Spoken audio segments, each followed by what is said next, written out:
సనాతన ధర్మంలోని వైదిక ఆచారాలలో శంఖాన్ని చాలా పవిత్రమైనదిగా భావిస్తారు.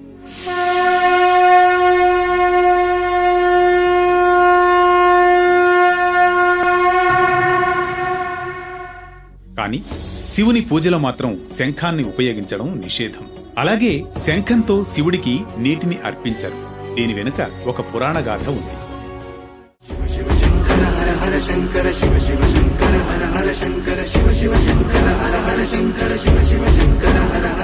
శివపురాణం ప్రకారం రాక్షసరాజు దంభుడు సంతానం కోసం ఘోరమైన తపస్సు చేశాడు.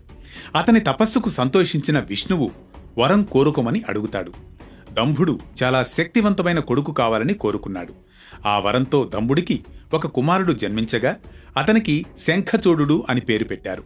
శంఖచూడు చిన్ననాటి నుంచే బ్రహ్మదేవుణ్ణి ప్రసన్నం చేసుకోవడానికి తపస్సు చేశాడు. అతని తపస్సుకు సంతోషించిన బ్రహ్మదేవుడు అతనిని వరం కోరుకోమని కోరాడు. శంఖచూడు దేవతల కంటే శక్తిమంతుడు కావాలని, దేవతలను ఓడించే శక్తి కావాలని తన కోరిక కోరాడు. బ్రహ్మ వరమిచ్చి అతనికి శ్రీకృష్ణ కవచాన్ని ఇచ్చాడు. దానిని ధరించడం ద్వారా శంఖచూడు 3 లోకాలను జయించాడు. ధర్మధ్వజుని కుమార్తె తులసిని వివాహం చేసుకున్నాడు. బ్రహ్మదేవుడి వరం చూసుకుని 3 లోకాలను తన ఆధీనంలోకి తీసుకున్నాడు. అతని దురాఘాతాలతో విసిగిపోయిన దేవతలు శివుణ్ణి ప్రార్థించారు. కాని శ్రీకృష్ణ కవచం, తులసికి తన భర్త పట్ల ఉన్న భక్తి కారణంగా శివుడు కూడా శంఖచూడుణ్ణి ఓడించలేకపోయాడు. దాంతో విష్ణువు బ్రాహ్మణ రూపాన్ని ధరించి శంఖచూడు నుంచి శ్రీకృష్ణ కవచాన్ని మోసపూరితంగా దానంగా తీసుకున్నాడు.